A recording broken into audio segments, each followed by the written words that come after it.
The G7 leaders have discussed multiple issues, including climate change, global vaccination program, and the global tax reform. They are set to agree to a joint declaration aimed at preventing another pandemic. More in this report. The leaders from the group of 7 rich countries have gathered in Cornwall, UK, for their first in-person talks in nearly 2 years. The agenda of the summit on the second day broadens to foreign policy issues and climate change. The White House said the G7 leaders will endorse the proposed 15% global minimum corporate tax in the summit. National Security Advisor Jake Sullivan said that the reform will make the wealthy firms pay their fair share so they can invest in their middle class at home. Moreover, UN Secretary General Antonio Guterres called for the staunch commitment of the G7 for the Paris Agreement and climate change. Guterres also said that the world was at war with the virus and the only response is a global vaccination program that the G7 should ensure.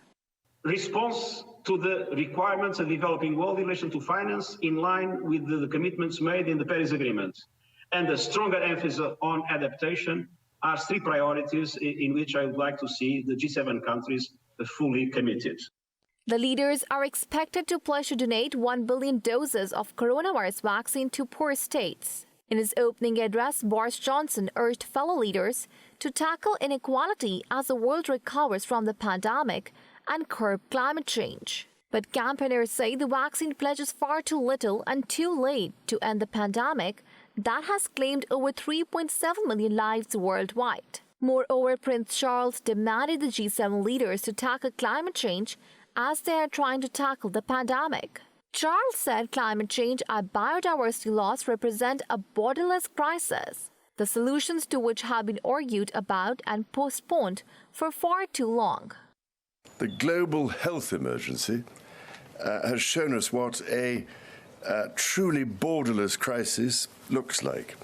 And of course, we did not fully see COVID coming, yet climate change and biodiversity loss represent a borderless crisis, the solutions to which have been argued about and postponed for far too long.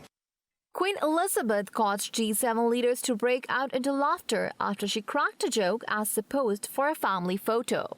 The Queen also insisted on cutting a cake with a ceremonial sword on the sidelines of the summit, an event that came as a treat to the G7 leaders.